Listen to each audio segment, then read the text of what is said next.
Bar council of India మూకుమ్మడి punishment, a mass punishment, ఇది కరెక్టా లేదనేది వాళ్ళే చెప్పాలి. ఇప్పుడు నల్సర్ స్టూడెంట్స్ వాళ్ళది ఇంట్రెస్ట్, ఎందుకంటే వాళ్ళ ఫంక్షన్ కదా అది. స్టూడెంట్స్ వాళ్ళేదో అబ్జెక్షన్ చెప్పారు, దానికి రీజన్ కూడా చెప్పారు. దానికి ఈ బార్ కౌన్సిల్ ఆఫ్ ఇండియా ఇలాంటి నిర్ణయం తీసుకోవటం ఏంటి చాలా సర్ప్రైజింగ్ అనిపించింది. ఏం చెప్పారు, మీరు బార్ కౌన్సిల్ ఆఫ్ ఇండియాలో మీరు ఎన్రోల్మెంటు మొత్తం బ్యాచ్ మొత్తం 2026 బ్యాచ్ మొత్తం కూడా మీకు మేము ఎన్రోల్మెంట్ ఇవ్వము, మిమ్మల్ని లాయర్లు కాకుండా చేస్తామని బెదిరిస్తున్నారని చెప్పి bar council of India notice ఇచ్చారని చెప్పి మనందరికీ తెలిసిందా. ఇప్పుడు వీళ్ళు ఈ కాక్రోచ్ జనతా పార్టీలు కూడా వార్నింగ్ ఇచ్చారు. ఏమని, ఈ 2026 గ్రాడ్యుయేటింగ్ స్టూడెంట్స్ మొత్తాన్ని మీరు బార్ చేస్తే మేము మళ్ళీ ధర్నా చేయాల్సి వచ్చింది అని చెప్పి, ఇదిగో what is the legal cockroaches come together, you get ready for another dharna, you should not harass the students అని చెప్పి కాక్రోచ్ జనతా పార్టీ వాళ్ళు పోస్ట్ చేశారు దాంట్లో, బీసీఐకి డైరెక్ట్గా బార్ కౌన్సిల్ ఆఫ్ ఇండియా కేసి. ఎందుకంటే వీళ్ళు గతంలో ఒక వీడియో కూడా పెట్టారు, చీఫ్ జస్టిస్ ఆఫ్ ఇండియాని అండ్ ఆయన పిల్లల్ని కొడుతుంటే మీ వీడియోలు చూసే టైం లేదన్నాడని ఆయన చేతుల మీదకి మేము డిగ్రీలు తీసుకోమని పిల్లలు కొంతమంది రాసి ఇచ్చారట. ఇక్కడ పాయింట్ ఏంది, కొంతమంది రాసి ఇచ్చారు, మొత్తం 26 బ్యాచ్ మొత్తం రాసిలేదుగా. వాళ్ళలో ఒక్కరన్నా బీజేపీ అనుకూలంగా ఉన్న విద్యార్థులు ఉంటారు కదండి. ఒక క్లాస్లో 60 మంది ఉన్నారు, 60 మంది మొత్తం 60కి 60 మంది అందరూ కూడా కాక్రోచ్ జనతా పార్టీకి, ఇండియా బ్లాక్కి, అపోజిషన్ వాళ్ళకి సపోర్ట్ చేస్తారా? రూలింగ్ వాళ్ళకి సపోర్ట్ చేసే వాళ్ళు ఉంటారు కదా, బీజేపీ వాళ్ళు ఉంటారు కదా కొంతమంది అన్న విద్యార్థులు, వాళ్ళు సపోర్ట్ చేసి ఉంటారు కదా. సరే మెజారిటీ చేశారనుకుందాం, 100 మందిలో 80 మంది మేము ఆయన చేతుల మీద తీసుకోమన్నారు అనుకోండి, కొద్దిమంది అన్న తీసుకుంటానికి రెడీగా ఉంటారుగా మోడీ గారి ఫ్యాన్స్. వాళ్ళు అలా చెప్పకుండా కలెక్టివ్ పనిష్మెంట్ ఇస్తామని చెప్పి బీసీఐ ఇచ్చింది, bar council of India collective punishment. 2026 batch మొత్తం మేము ఎన్రోల్మెంట్ కానీ, అదేంది దుర్మార్గం కాదు అది. బ్యాచ్ మొత్తం ఏందండి అంటే, ఇప్పుడు ఈ బీసీఐ ఏమనుకుంటుంది, ఆ 2026 బ్యాచ్ విద్యార్థులు మొత్తం అపోనెంట్ అందరు ఇండియా బ్లాక్ అంటే, ఇక్కడ ఇండియా బ్లాక్ ఏం లేదు కదా, పిల్లల్ని కొట్టారని చెప్పేసి మేము తీసుకోమని కొంతమంది, ఇప్పుడు ఎస్ఎఫ్ఐ విద్యార్థులు ఉంటారు, సపోజ్ ఎస్ఎఫ్ఐలు, ఎన్ఎస్యు వాళ్ళు ఇది స్టూడెంట్స్ కాబట్టి వాళ్ళకుంటే ఏబీవీపీ స్టూడెంట్స్ కూడా ఉంటారు కదా బ్యాచ్లో,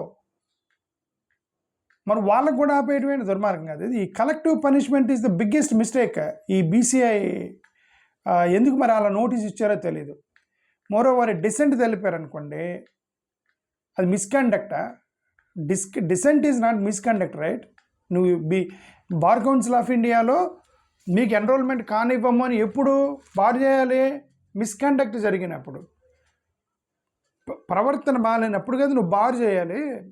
బార్ కౌన్సిల్ ఆఫ్ ఇండియాలోకి ప్రొటెస్ట్ చేస్తే మిస్కండక్ట్గా భావిస్తారా అనేది ఇక్కడ ఒక క్వశ్చన్. ఓకే, అది కూడా డిస్ప్రపోర్షనేట్గా ఈ పనిష్మెంట్ ఇస్తున్నారు. ఏం చేస్తున్నారంటే వీళ్ళు క్యాంపస్ కండక్ట్, ప్రొఫెషనల్ ఎన్రోల్మెంట్ని రెండింటికి ఏమైనా తేడా ఉందా? క్యాంపస్ కండక్ట్కి, ప్రొఫెషనల్ ఎన్రోల్మెంట్కి ఏమైనా తేడా ఉందా?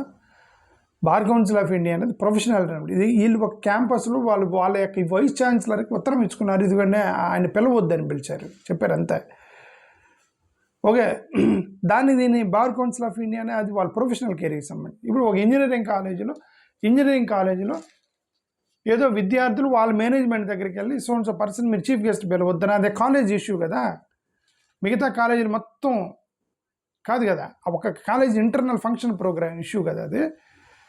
ఇదిగో ఆ పర్టికులర్ కాలేజీలో ఉన్న విద్యార్థులు మొత్తం ఇంజనీర్లు కానివ్వకుండా చేస్తామని అంటే ఇంజనీరింగ్ కాలేజ్ కుదరదు కదా అది. బీసీఐ చేసింది అది. ఓకే, ఇంకేమన్నారు వీళ్ళు, ఫస్ట్ వీళ్ళు ఏం చేయాలి, ఇన్వెస్టిగేట్ చేయాలి. ఏమని, ఇదిగో కొంతమంది యూనివర్సిటీకి ఉత్తరాలు ఇచ్చారట, ఎంతమంది ఇచ్చారు, ఎవరు ఇచ్చారు, నీ అబ్జెక్షన్ ఏంటి, వాళ్ళ వెనక ఎవరైనా పొలిటికల్ మోటివ్ ఉందా, విద్యార్థులే చేశారా అనేది నువ్వు ఇన్వెస్టిగేట్ చేసి కదా నువ్వు పనిష్మెంట్ ఇవ్వాలి.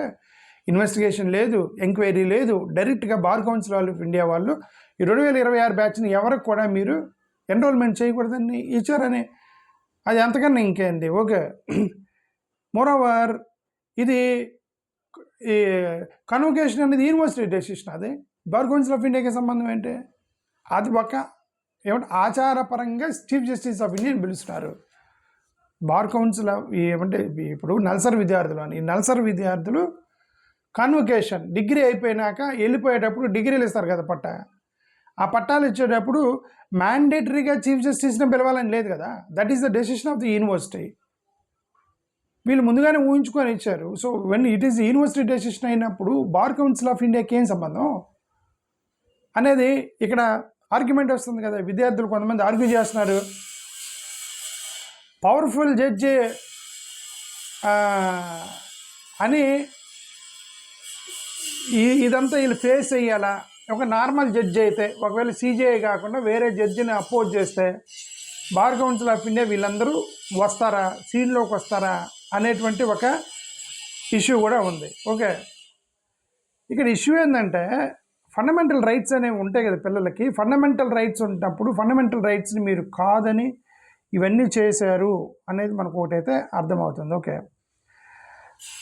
అసలు ఇన్సిడెంట్ ఏంటి? ఇన్సిడెంట్ ఏం జరిగింది? నల్సార్ విద్యార్థులు ఎంతమంది రాశారట?